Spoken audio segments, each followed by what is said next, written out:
आज के इस प्रोग्राम में जो शरीक हुए हैं आदरणीय मौलाना तौसीफ रज़ा खान साहब,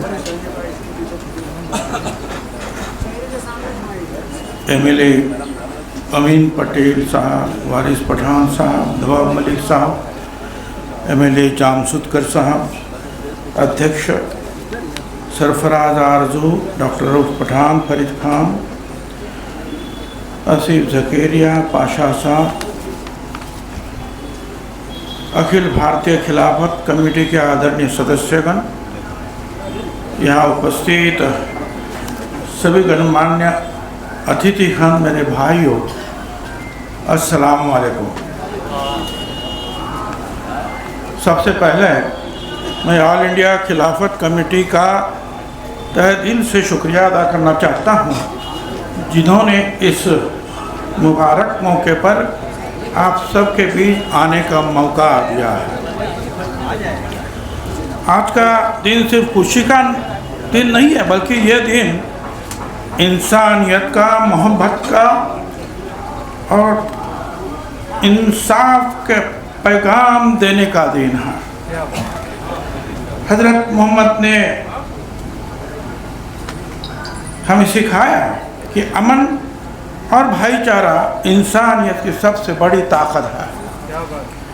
उन्होंने कहा कि सबसे अच्छा इंसान वो है जो दूसरे की सबसे ज़्यादा मदद करे, और हमारे समाज को सबसे ज़्यादा ज़रूरत है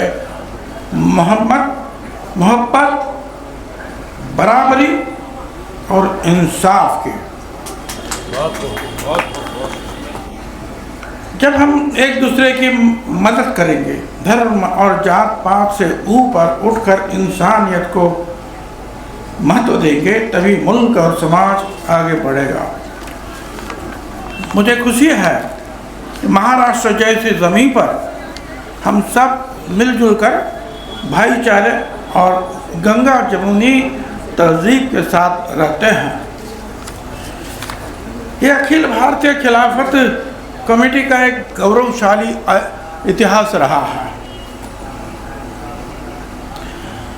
आज इस ऐतिहासिक खिलाफत हाउस में खड़े होकर मुझे गर्व का अनुभव होता है। ये वही स्थान है जहां इसकी स्थापना 1919 में मशहूर अली बंधु मौलाना मोहम्मद अली और मौलाना शौकत अली ने महात्मा गांधी के सक्रिय सहयोग से की, और यहाँ से जो है 1920 में महात्मा गांधी के नेतृत्व में पहला ब्रिटिशों के खिलाफ असहयोग आंदोलन शुरू हुआ। वो यही भवन है, यही जगह है, यह हिंदू मुस्लिम एकता की मशाल जलाई गई और जिसने पूरे देश को आज़ादी के आंदोलन एकजुट किया।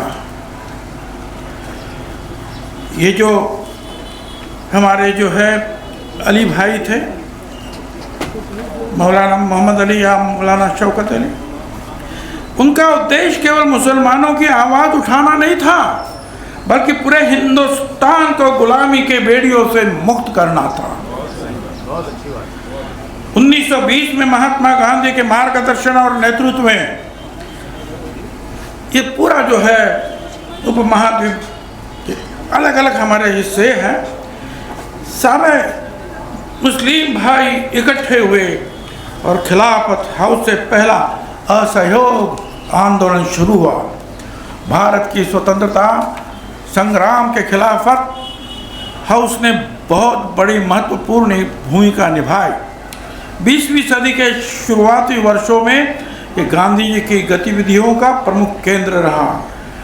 इस हाउस से महात्मा गांधी, पंडित जवाहरलाल नेहरू, मोतीलाल नेहरू, पंडित मदन मोहन मालवीय, राजीव गांधी, ज्ञानी झैल सिंह, बहुत सारे अनगिनत राष्ट्रीय नेता जुड़े हुए हैं।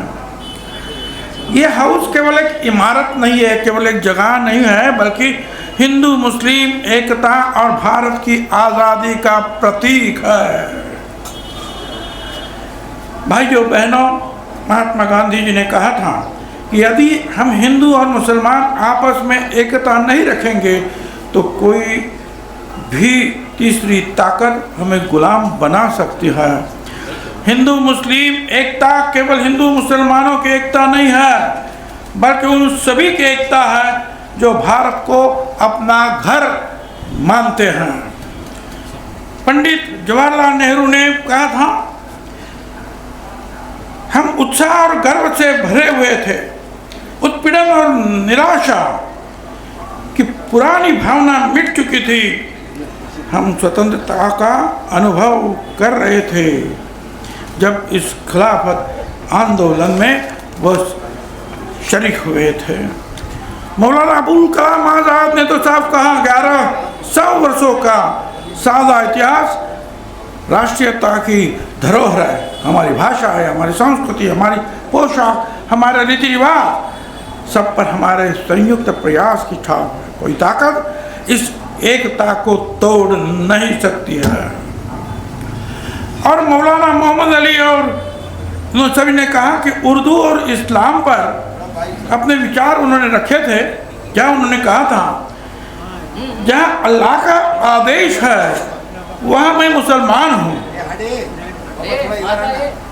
लेकिन जहाँ भारत की स्वतंत्रता और भारत के कल्याण की बात है वहाँ मैं सबसे पहला भारतीय हूँ और अंत तक भारतीय रहूँगा। भाई और बहनों, यही तो सोच, यही तो वह सोच है, यही तो वो विरासत है जो हमें खिलाफत आंदोलन से मिलती है। भारतीयता और भाईचारा। आज़ादी के बाद डॉक्टर रफ़ीक झकैरिया साहब ने इस हाउस को संवारने का, पुनर्जीवित करने का काम किया। 1981 में स्वर्गीय श्रीमती इंदिरा गांधी ने इसका उद्घाटन करते हुए कहा था, खिलाफत हाउस हमारे स्वतंत्रता संग्राम के महानायकों की स्मृतियाँ से पवित्र है और हिंदू मुस्लिम एकता का सक्रिय केंद्र रहा है। भारत की ताकत उसकी विविधता और एकता है। यही संदेश हम खिलाफत आंदोलन से दिया। यही संदेश गांधी जी, नेहरू जी, आज़ाद साहब और अली बंधुओं ने हमें सौंपा। इस अवसर पर हम सब मिलकर ये प्रण लें कि हम हिंदू मुस्लिम एकता को मजबूत करें, एक नए भारत का निर्माण करें। आप ध्यान में रखें कि इस आज़ादी के लड़ाई में हमारे सारे उस मुस्लिम भाइयों ने कहाँ कहाँ काम किया, शायद आप भूल गए होंगे। मौलाना अब्दुल कलाम आज़ाद आप जानते हैं, भारतीय राष्ट्रीय कांग्रेस के अध्यक्ष रहे, फिर भारत के पहले शिक्षा मंत्री रहे। खान अब्दुल गफ्फार खान, आपको पता है कि महात्मा गांधी के जो है बहुत निकटवर्ती थे, सहयोगी थे। सरहद गांधी, सारे जहां से अच्छा हिंदुस्तान हमारा, ये मोहम्मद इकबाल साहब ने कहा। इनकलाब जिंदाबाद का पहला नारा देने वाले थे उर्दू कवि मौलाना हसरत मोहानी। जय हिंद का नारा देने वाले थे अबीद अली सफरानी, जो नेताजी सुभाष चंद्र बोस की सेना में जो है शरीक हुए थे। और आप जो हम लोग कहते हैं ना, भारत माता की जय, वो भी कहाँ से है? मादरे वतन हिंदुस्तान जिंदाबाद, ये अजीमुल्ला खान साहब ने कहा और ये हिंदी में आया, भारत माता की जय। अशफाकुल्ला खान 27 साल के उम्र में फांसी चढ़ाए गए इस लड़ाई में। रोशन आरा बेगम महिला स्वतंत्र सेनानी थी।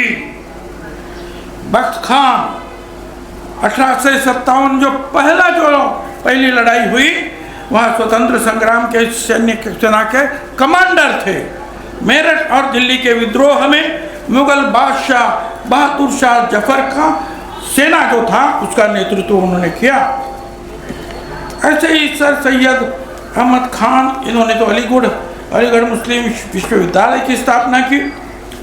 कई सारे ऐसे जो है उदाहरण हम दे सकते हैं कि जहाँ इस देश को जो है आज़ाद बनाने के लिए मुस्लिम भाइयों ने जो है पूरी ताकत से लड़ाई की है। और आप सबको हमको ध्यान में रखना चाहिए। ये बिल्कुल सही है कि आपने एक याद दिलाई कि सावित्रीबाई फुले और महात्मा ज्योतिराव फुले, ये सही बात है। इस देश में पहला लड़कियों का स्कूल सावित्रीबाई फुले ने शुरू कर दिया, मगर उसके साथ कौन थे? फातिमा खान, हमारी बहन फातिमा खान उनके साथ थी, और वो दोनों ने मिलकर जो है हमारे लड़कियों को सिखाने का काम किया। गोबर उछाला गया, पत्थर मारे गए, सब कुछ किया, पीछे नहीं हटे।